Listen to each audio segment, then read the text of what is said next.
नमस्कार साथियों, तो फिर से आ गया हूँ मैं आपके लिए एक और नॉलेजेबल वीडियो के साथ। तो दोस्तों, मैं इस वीडियो में डील करने जा रहा हूँ टेंस के कुछ ऐसे इम्पोर्टेंट क्वेश्चंस जो एग्ज़ाम के पॉइंट ऑफ व्यू से बहुत ही ज़्यादा इम्पोर्टेंट है। ठीक है, तो चलिए ज़्यादा समय वेस्ट ना करते हुए सीधे हम आज के इस सेशन को स्टार्ट करते हैं। तो देखिए, आज का हमारा पहला प्रश्न है, my wife always dash in the evening. तो देखिए, जब कभी भी आपको किसी सेंटेंस में ऑलवेज़ दिखे, तो वो जनरली एक प्रेजेंट इंडेफिनिट का सेंटेंस होता है दोस्तों। ठीक है, तो ये जो सेंटेंस है ये प्रेजेंट इंडेफिनिट का सेंटेंस है। अच्छा, ये हमें समझ में आ गया कि ये एक प्रेजेंट इंडेफिनिट का सेंटेंस है। तो जो वर्ब होगा, देखिए 4 ऑप्शन दिए हैं, ए, बी, सी और डी। चारों में हमें वर्ब दिए गए हैं। अच्छा, अब इनमें से 4 ऑप्शन में से कौन सा वर्ब आएगा? तो जो वर्ब होता है, अब हमें ये तो पता चल गया कि ये जो सेंटेंस है ये प्रेजेंट इंडेफिनिट का सेंटेंस है। ठीक है, क्यों? क्योंकि यहाँ पर ऑलवेज़ है, ऑलवेज़ जो है प्रेजेंट इंडेफिनिट में यूज़ होता है। तो हम इनमें से कौन से ऑप्शन को यहाँ पर यूज़ करेंगे? जो खाली स्थान है, जो ब्लैंक स्पेस है वहाँ पर।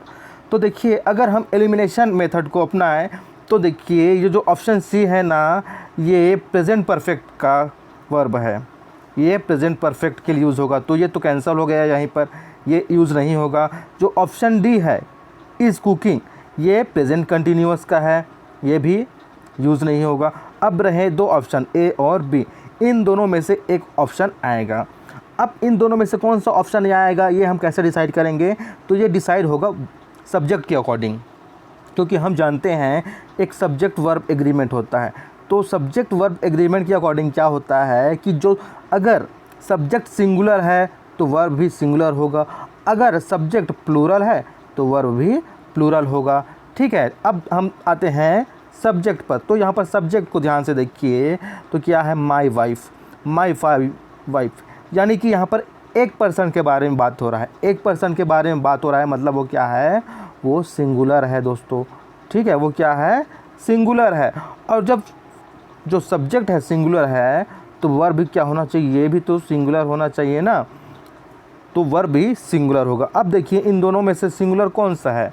तो ऑब्वियसली ऑप्शन ए जो है वो सिंगुलर है, कुक्स। आप में से कई ये समझ रहे होंगे यहाँ पर एस जुड़ा है तो ये प्लूरल होना चाहिए, लेकिन मैं आपको ये चीज़ बताऊंगा कि जो वर्ब होता है वो बाय डिफ़ॉल्ट प्लूरल होता है। अगर हम उसे सिंगुलर बनाना चाहें तो हम उसमें एस या फिर ई एस लगा देते हैं।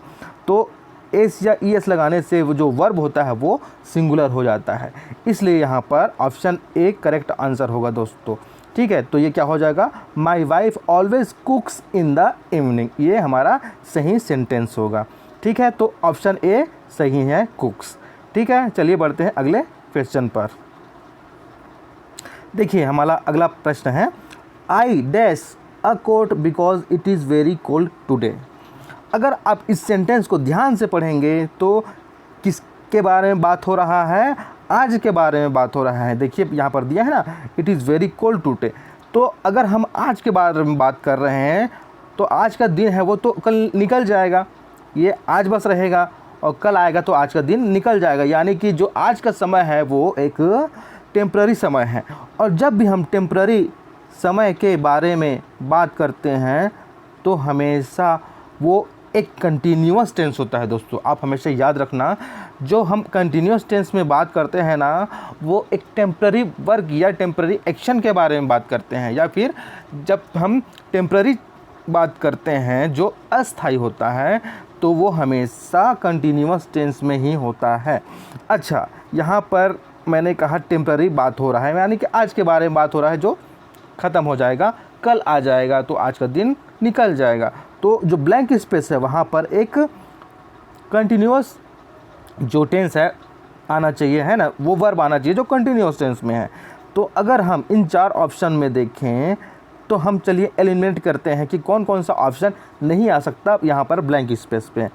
अगर हम देखें ऑप्शन ए, तो ये भी नहीं आएगा। क्यों? क्योंकि जो कंटिन्यूअस टेंस होता है उसमें वर्ब के साथ आईएनजी लगा होता है ना।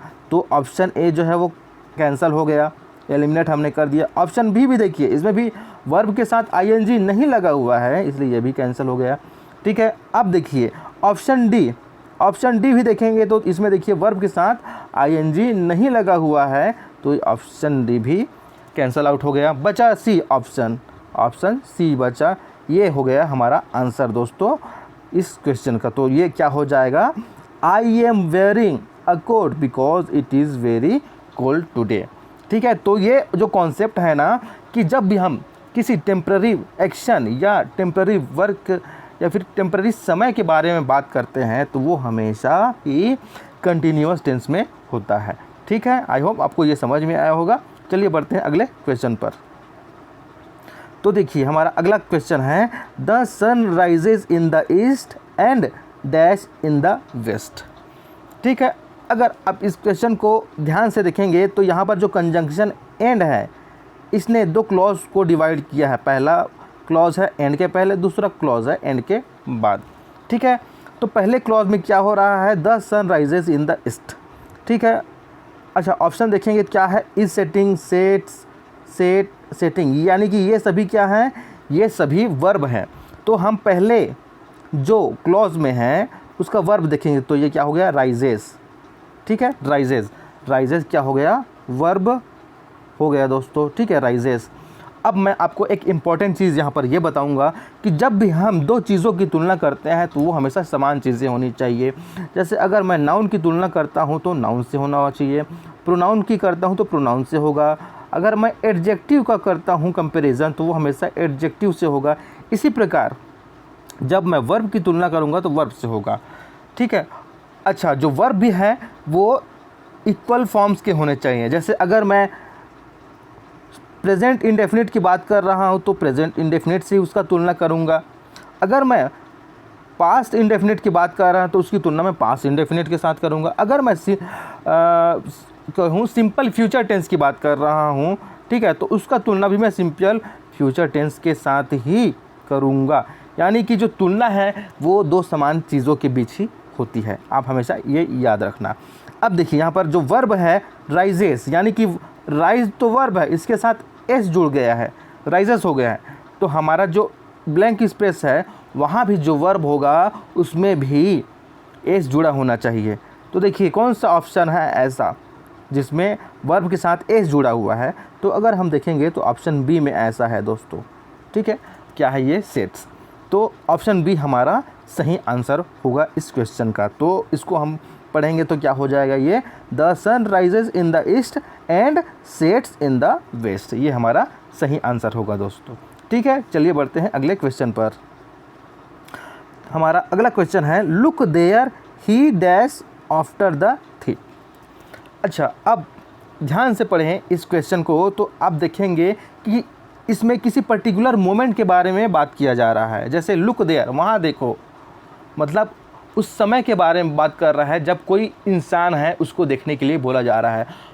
अब जब किसी पर्टिकुलर मोमेंट के बारे में बात करते हैं, मैंने अभी आपको बताया था, तो वो एक टेम्पररी मोमेंट होता है। और जब हम टेम्पररी मोमेंट के बारे में बात करते हैं ना तो वो हमेशा कंटिन्यूअस टेंस में होता है। ठीक है, अच्छा एक चीज़ आप हमेशा याद रखना, जो कंटिन्यूअस टेंस होता है ना वो हमेशा हेल्पिंग वर्ब लेता है। वर्ब के पहले हमेशा हेल्पिंग वर्ब भी होता है दोस्तों। हेल्पिंग वर्ब होता है, उसके बाद ही मेन वर्ब होता है। ठीक है, मेन वर्ब के साथ हमेशा आईएनजी जुड़ा होता है जो कंटिन्यूअस टेंस है उसमें। ठीक है, तो ये भी जो सेंटेंस है वो एक कंटिन्यूअस टेंस का होगा। अब देखिए 4 ऑप्शन हमारे सामने दिए हैं, बताइए इनमें से कौन सा ऑप्शन सही होगा। देखिए रनिंग नहीं होगा, क्यों, कंटिन्यूअस दिख रहा है आपको, आईएनजी जुड़ा है, लेकिन उसमें वर्ब है क्या रनिंग के पहले, क्योंकि देखिए सब्जेक्ट में ही सब्जेक्ट दिया है लेकिन उसके बाद हेल्पिंग वर्ब नहीं दिया है, तो हेल्पिंग वर्ब ऑप्शन में होना चाहिए वर्ब के साथ। तो अगर हम ए में देखेंगे तो वो नहीं आएगा, ये कैंसल आउट हो गया, बी भी नहीं आएगा, सी भी नहीं आएगा, आएगा हमारा ऑप्शन डी। तो ये क्या हो जाएगा, look there he is running after the thief, ये हमारा सही आंसर होगा दोस्तों। ठीक है, चलिए अगले क्वेश्चन को देखते हैं। अब देखिए हमारा अगला क्वेश्चन कहता है, an iron ball dash on water. अब देखिए इसमें ये जो ऑप्शंस दिए हैं वो निगेटिव हैं दोस्तों सभी, not float, does not float, not floats, do not float. अब कैसे डिसाइड करेंगे कि चारों ऑप्शन में से कौन सा ऑप्शन सही है? तो बहुत ही सिंपल है, पहले तो हम एलिमिनेट करेंगे कि कौन कौन से ऑप्शन जो है नहीं आ सकते। तो अगर आप ऑप्शन ए और ऑप्शन सी को देखेंगे ना, तो ये तो बिल्कुल नहीं आएंगे। क्यों? क्योंकि इनमें जो हेल्पिंग वर्ब है नहीं है। जो भी नेगेटिव सेंटेंस है ना दोस्तों, उसमें हमेशा नॉट के पहले एक हेल्पिंग वर्ब आता है। जैसे helping verb plus not plus main verb, इस तरीके से होता है। ये स्ट्रक्चर होता है नेगेटिव का सेंटेंस है। जैसे इसके पहले क्या होगा? सब्जेक्ट होगा, हेल्पिंग वर्ब के पहले सब्जेक्ट होगा। ये स्ट्रक्चर होता है नेगेटिव सेंटेंस का। तो यहाँ पर देखिए, ए में नॉट के पहले हेल्पिंग वर्ब है क्या? नहीं है, तो ये नहीं आएगा। सी में देखिए, नॉट के पहले हेल्पिंग वर्ब है क्या? नहीं है, तो ये भी नहीं आएगा। अब बचे ऑप्शन बी और डी। इसमें बी में दिया है डज नॉट फ्लोट और डी में दिया है डू नॉट फ्लोट। अब इन दोनों में से कौन सा ऑप्शन आएगा? तो ये डिसाइड करेगा सब्जेक्ट, क्योंकि सब्जेक्ट वर्ब के एग्रीमेंट होता है दोस्तों। सब्जेक्ट वर्ब में ना एक एग्रीमेंट होता है कि अगर सब्जेक्ट सिंगुलर है तो वर्ब भी सिंगुलर होना चाहिए, और अगर सब्जेक्ट प्लूरल है तो वर्ब भी प्लूरल होना चाहिए। तो देखिए यहाँ पर सब्जेक्ट क्या है, सिंगुलर है कि प्लूरल है? तो देखिए एन आयरन, एन कहाँ यूज़ होता है? हमेशा एक चीज़ के बारे में बात करते हैं तभी, यानी कि एक की बात हो रहा है, तो वो सिंगुलर हो गया सब्जेक्ट। जब सब्जेक्ट सिंगुलर है तो वर्ब भी क्या होगा? सिंगुलर ही होगा। ठीक है। अब देखिए दोनों में से, ऑप्शन में से ऑप्शन बी और डी में कौन सा सिंगुलर है? तो ऑप्शन बी जो है सिंगुलर वर्ब है दोस्तों। क्यों? क्योंकि इसमें डज यूज़ हुआ है। डू तो प्लूरल हो जाता है ना, मैंने अभी आपको बताया था कि जो वर्ब होता है बाय डिफ़ॉल्ट प्लूरल होता है। अगर हमें उसको सिंगुलर बनाना है तो उसमें हम एस या फिर ईएस ऐड कर देते हैं एंड में, है ना, तो वो सिंगुलर हो जाता है। इसलिए ऑप्शन बी सही आंसर होगा। तो ये हो जाएगा an iron ball does not float on water. ठीक है, इसका सही आंसर है। चलिए बढ़ते हैं अगले क्वेश्चन पर। देखिए हमारा अगला क्वेश्चन है, मिशा डैश इन क्लास 10। अच्छा, चार ऑप्शन दिए हैं, is studying, B studies, C study और डी स्टडिंग। पहले तो समझना है कि ये क्वेश्चन क्या कह रहा है। मिशा डैश क्लास 10 मतलब मिशा क्लास 10 में पढ़ती है या पढ़ रही है। तो दोस्तों जो मिशा क्लास 10 में पढ़ रही है ना, वो एक टेम्प्ररी टाइम है, एक टेम्प्ररी एक्शन है। क्यों? क्योंकि वो ज़िंदगी भर तो नहीं पढ़ते रहेगी क्लास 10 में, है ना। कुछ पीरियड होगा, जैसे एक साल का पीरियड होता है, वो निकल जाएगा। तो जो एक साल का पीरियड है वो टेम्प्ररी पीरियड हो गया, है ना। वो क्या हो गया? एक टेम्प्ररी पीरियड हो गया। तो जब भी हम टेम्प्ररी एक्शन या टेम्प्ररी टाइम के बारे में बात करते हैं तो हमेशा हम कंटिन्यूअस टेंस की बात करते हैं दोस्तों, कंटिन्यूअस टेंस। और कंटिन्यूअस टेंस के पहले हमेशा एक हेल्पिंग वर्ब होता है, ये आप जानते हैं। ठीक है, कंटिन्यूअस टेंस मतलब क्या? वर्ब के साथ आईएनजी जुड़ा होता है, उसी को हम कंटिन्यूअस टेंस कहते हैं। और उसके पहले क्या हो गया? हेल्पिंग वर्ब होना चाहिए। तो देखिए इन चारों ऑप्शन में से ऐसा कौन सा ऑप्शन है जिसमें हेल्पिंग वर्ब भी है और हेल्पिंग वर्ब के बाद वर्ब के साथ आईएनजी जुड़ा है? तो हम ध्यान से देखेंगे तो ऑप्शन ए में है दोस्तों वैसा, जिसमें वर्ब के साथ आईएनजी जुड़ा है और उसके पहले एक हेल्पिंग वर्ब है इज़। तो हमारा करेक्ट आंसर कौन सा होगा? Option A. ठीक है, तो ये हो जाएगा Misha is studying in class 10th। Okay, चलिए बढ़ते हैं अगले क्वेश्चन पर। हमारा अगला क्वेश्चन है, देखिए कहता है वेयर आर यू। क्वेश्चन पूछा जा रहा है किसी से, वेयर आर यू मतलब तुम कहाँ हो, कब? इस समय, इस समय। और ये जो समय है एक टेम्प्ररी टाइम है दोस्तों, टेम्प्ररी समय है जो निकल जाएगा। और जब हम टेम्प्ररी टाइम के बारे में बात करते हैं तो हम किसकी बात करते हैं? वो होता है कंटिन्यूअस टेंस में। कंटिन्यूअस टेंस मतलब वर्ब प्लस आईएनजी, और जब कंटिन्यूअस टेंस होता है उसमें वर्ब प्लस आईएनजी के पहले हेल्पिंग वर्ब होता है ना। ये होता है स्ट्रक्चर। तो चारों ऑप्शन में देखिए वेयर आर यू पूछा क्वेश्चन, तो बोला जा रहा है I dash in the drawing room.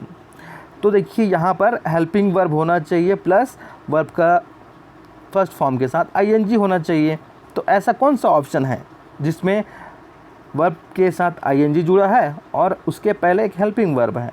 तो ऑप्शन सी है दोस्तों ऐसा, जिसमें हमें ऐसा स्ट्रक्चर दिख रहा है। तो क्या हो गया? जो ऑप्शन सी है वो एक सही ऑप्शन है इस क्वेश्चन का। तो ये क्या हो जाएगा, पढ़ेंगे पूरा तो वेयर आर यू पूछा जा रहा है, जिसका आंसर दिया जा रहा है I am working in the drawing room. ठीक ठीक है, तो ये है एक सही आंसर ऑप्शन सी। चलिए बढ़ते हैं अगले क्वेश्चन पर। देखिए अगला क्वेश्चन कह रहा है I dash depressed when I go for the interview.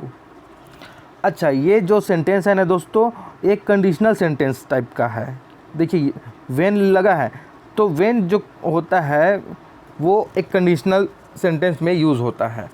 तो जब भी कंडीशनल सेंटेंस होता है वो एक कहें तो सिंपल प्रेजेंट टेंस में यूज़ होता है। कंडीशनल सेंटेंस जो कंडीशनल क्लॉज कहें, जो इफ़ कह दे, व्हेन कह दे, वाइल कह ले, ये जो वर्ड्स होते हैं ये कंडीशनल सेंटेंस में यूज़ होते हैं। उनके साथ जो वर्ब यूज़ होता है वो प्रेजेंट इंडेफिनिट का होता है। जैसे गो हो गया, ये प्रेजेंट इंडेफिनिट में है, ठीक है, तो ये एक अलग पार्ट हो गया। तो जब कभी भी मैं इंटरव्यू में जाता हूँ, आई डैश डिप्रेस्ड, तो मैं क्या फील करता हूँ। अच्छा, ये जो एक सेंटेंस है ये क्या शो करता है, ये शो कर रहा है कि जो सेंटेंस है ना वो इंडेफिनिट के बारे में बात कर रहा है। कि जब कभी मैं जाता हूँ, मतलब पहले भी, अब भी और आगे भी ऐसा होता है, तो ये हमें डिनोट कर रहा है कि जो सेंटेंस है वो प्रेजेंट इंडेफिनिट के बारे में बात कर रहा है, ठीक है। तो प्रेजेंट इंडेफिनिट में डैश जो यहाँ पर ब्लैंक स्पेस है वहाँ पर क्या आएगा ये हमें देखना है।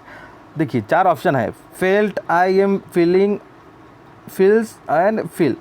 फेल तो आएगा नहीं, क्यों, क्योंकि ये पास्ट का हो गया, ठीक है। और जो प्रेजेंट इंडेफिनिट होता है उसमें हम वर्ब के फर्स्ट फॉर्म का यूज़ करते हैं, और अगर सिंगुलर है तो एस या ईएस रहेगा, अगर प्लूरल है तो केवल V1 ही रहेगा, ठीक है। तो ये देखिए ये तो नहीं रहेगा ऑप्शन ए, ऑप्शन बी भी नहीं होगा, क्योंकि ये एम फीलिंग ये कंटिन्यूस टेंस को दिखाता है जो एक टेम्पररी वर्क होता है, ठीक है। ये लेकिन ये तो हमेशा होते रहता है, ये प्रेजेंट इंडेफिनिट का सेंटेंस है ना, तो यहाँ पर ये भी नहीं आएगा। सी को देखिए और डी को देखिए, फील्स भी आ सकता है, फिल भी आ सकता है, लेकिन दोनों में से कौन आएगा ये डिसाइड करेगा सब्जेक्ट। अगर सब्जेक्ट सिंगुलर है तो वर्ब भी सिंगुलर होता है, अगर सब्जेक्ट प्लूरल है तो वर्ब भी प्लूरल होता है। लेकिन यहाँ पर एक एक्सेप्शन होता है दोस्तों, आई एक के लिए यूज़ होता है, ठीक है, लेकिन ये हमेशा प्लूरल वर्ब लेता है। ये क्या लेता है, ये हमेशा प्लूरल वर्ब लेता है, इसलिए यहाँ पर क्या आ जाएगा, आई फील होगा दोस्तों, ठीक है। यहाँ पर आई फील होगा क्योंकि जो आई है ना वो हमेशा प्लूरल वर्ब को लेता है। तो I feel depressed when I go for the interview आएगा, ठीक है। तो option D is the correct option of this question. Okay, let's move to the next question. देखिए हमारा नेक्स्ट क्वेश्चन है the wind dash very speedly tonight. अब देखिए to night बोल दिया है, मतलब टेम्पररी टाइम के बारे में बात किया जा रहा है, ठीक है, टेम्पररी टाइम। और जब भी टेम्पररी टाइम के बारे में बात करता है तो हम क्या जानते हैं, हम जानते हैं वो एक कंटिन्यूअस टेंस है जिसमें वर्ब के साथ आईएनजी जुड़ा होता है, ठीक है। और कंटिन्यूअस टेंस में वर्ब के साथ आईएनजी जुड़ा होता है, साथ ही साथ वर्ब के पहले एक हेल्पिंग वर्ब होता है, ये भी हम जानते हैं, है ना। तो 4 ऑप्शन देखिए दिए हैं, उसमें कौन से जो ऑप्शन का स्ट्रक्चर है इससे मैच करता है। हेल्पिंग वर्ब भी होना चाहिए और मेन वर्ब के साथ आईएनजी जुड़ा होना चाहिए। तो देखिए यहाँ पर 2 ऑप्शन में मैच कर रहा है, ऑप्शन ए और ऑप्शन सी। ऑप्शन बी नहीं होगा क्योंकि इसमें हेल्पिंग वर्ब नहीं है, ऑप्शन डी भी नहीं होगा क्योंकि ये कंटिन्यूअस टेंस में नहीं है, ठीक है। ऑप्शन ए में मैच कर रहा है, ऑप्शन सी में मैच कर रहा है, ठीक है। अब दोनों में से कौन सा आएगा ये डिसाइड करेगा सब्जेक्ट। तो सब्जेक्ट क्या है, द विंड। अच्छा, जो विंड होता है दोस्तों ये एक अनकाउंटेबल नाउन होता है, और अनकाउंटेबल नाउन हमेशा सिंगुलर फॉर्म में होता है। तो जब जब सब्जेक्ट सिंगुलर है तो वर्ब भी सिंगुलर होगा, तो इसलिए ऑप्शन ए सही होगा, इज़, क्योंकि इज़ हमेशा सिंगुलर नाउन के लिए यूज़ होता है, जबकि जो आर है वो प्लूरल नाउन के लिए यूज़ होता है। तो यहाँ पर ऑप्शन ए सही आंसर है दोस्तों, ठीक। तो ये क्या हो जाएगा, ये हो जाएगा the wind is blowing very speedly tonight, ठीक है। चलिए बढ़ते हैं अगले क्वेश्चन पर। तो देखिए हमारा नेक्स्ट क्वेश्चन कहता है are you dash an exercise on present tense now. Now बोल दिया गया है, यानी कि इस समय के बारे में बात किया जा रहा है, और ये जो समय है एक टेम्प्ररी समय है दोस्तों, टेम्प्ररी टाइम है जो निकल जाएगा। और जब भी टेम्प्ररी हम टाइम या फिर एक्शन के बारे में बात करते हैं तो हम बात करते हैं कंटिन्यूअस टेंस के बारे में, कंटिन्यूअस टेंस के बारे में बात करते हैं। कंटिन्यूअस टेंस का स्ट्रक्चर क्या होता है? ये होता है वर्ब प्लस आईएनजी और उसके पहले होता है हेल्पिंग वर्ब। तो देखिए ये जो स्ट्रक्चर है कौन सा ऑप्शन फॉलो कर रहा है? देखिए अच्छा, अब अगर हम क्वेश्चन में देखें, इसमें प्रश्न पूछा गया है तो आपको इसमें दिख रहा होगा, इसमें तो हेल्पिंग वर्ब नहीं है, केवल मेन वर्ब है। और वर्ब के साथ आईएनजी किस में जुड़ा है? सी में जुड़ा है। इसमें हेल्पिंग वर्ब क्यों नहीं है? क्योंकि देखिए दोस्तों क्वेश्चन में ही हेल्पिंग वर्ब दे दिया गया है, इसीलिए क्वेश्चन में ही हेल्पिंग वर्ब दे दिया गया है आर, है ना। आर जो है वो एक हेल्पिंग वर्ब है, इसीलिए अब देखिए डू तो आएगा नहीं क्योंकि आईएनजी नहीं है, ये कैंसिल आउट हो गया। बी भी नहीं आएगा क्योंकि इसमें आईएनजी नहीं है, और डी भी नहीं आएगा, इसमें आईएनजी नहीं है। Option C is the correct answer दोस्तों, ठीक है। तो इसको हम पढ़ेंगे, क्या हो जाएगा ये? Are you doing an exercise on present tense now, ठीक है। चलिए बढ़ते हैं अगले क्वेश्चन पर। तो देखिए हमारा अगला क्वेश्चन है she will go out when the train dash. अच्छा, इसमें कौन सा ऑप्शन आएगा हमें ये देखना है। मैंने अभी अभी आपको बताया था व्हेन जो है एक कंडीशनल सेंटेंस में यूज़ होता है, ठीक है। और जो कंडीशनल सेंटेंस है वो हमेशा किस में होता है? तो वो प्रेजेंट इंडेफिनिट में होता है, ठीक है, प्रेजेंट इंडेफिनिट में होता है। अब देखिए चार ऑप्शन में से कौन कौन सा हम एलिमिनेट कर सकते हैं? तो देखिए सी को एलिमिनेट कर सकते हैं क्योंकि ये तो प्रेजेंट कंटिन्यूअस है, जबकि यहाँ तो प्रेजेंट इंडेफिनिट आएगा ना ऑप्शन, है ना। जो वर्ब होगा वो प्रेजेंट इंडेफिनिट में होना चाहिए, तो सी कैंसिल आउट हो गया। डी भी कैंसिल आउट हो गया, क्यों? क्योंकि ये पास्ट का वर्ब है ना, सिंपल पास्ट का वर्ब है, तो ये भी कैंसिल आउट हो गया। अब बचे दो, ए और बी। तो ए स्टॉप्स और बी स्टॉप, दोनों में से कौन सा ऑप्शन सही ऑप्शन है? तो ये डिसाइड करेगा सब्जेक्ट, द ट्रेन बोलता हूँ, द रेन। तो रेन क्या है दोस्तों? अपने आप में एक अनकाउंटेबल नाउन है, और जो अनकाउंटेबल नाउन होता है वो हमेशा सिंगुलर होता है, ठीक है। जो अनकाउंटेबल नाउन होता है वो हमेशा सिंगुलर फॉर्म में होता है। और जब वर्ब सिंगुलर है, जब सब्जेक्ट सिंगुलर है तो वर्ब भी सिंगुलर होगा, ठीक है। तो यहाँ पर ऑप्शन ए आ जाएगा ब्लैंक स्पेस पे, ठीक है। तो हम पढ़ेंगे इसको, she will go out only when the rain stops, ठीक है। आपको ये नहीं सोचना है कि स्टॉप आएगा, क्यों? क्योंकि स्टॉप जो है प्लूरल वर्ब है, ठीक है। ऑप्शन बी जो है प्लूरल वर्ब है स्टॉप, और ऑप्शन ए स्टॉप्स ये सिंगुलर वर्ब है, और इसलिए क्योंकि सब्जेक्ट जो है सिंगुलर है वर्ब भी सिंगुलर होगा, यहाँ पर स्टॉप आ जाएगा, स्टॉप्स आ जाएगा, ठीक है। Option A is the correct answer दोस्तों, ठीक है। तो आई होप आपको ये जो एक्सप्लेनेशन मैंने दिए वो समझ में आया होगा, कॉन्सेप्ट कुछ बताया वो समझ में आया होगा। अगर आपको ये वीडियो पसंद आया है तो वीडियो को लाइक कीजिए, चैनल को सब्सक्राइब कीजिए और शेयर कीजिए। साथ ही साथ बेल आइकन को भी ज़रूर प्रेस कीजिए ताकि फर्दर आने वाली वीडियोज़ की नोटिफिकेशन आप तक लगातार पहुँचती रहिए, ठीक है दोस्तों।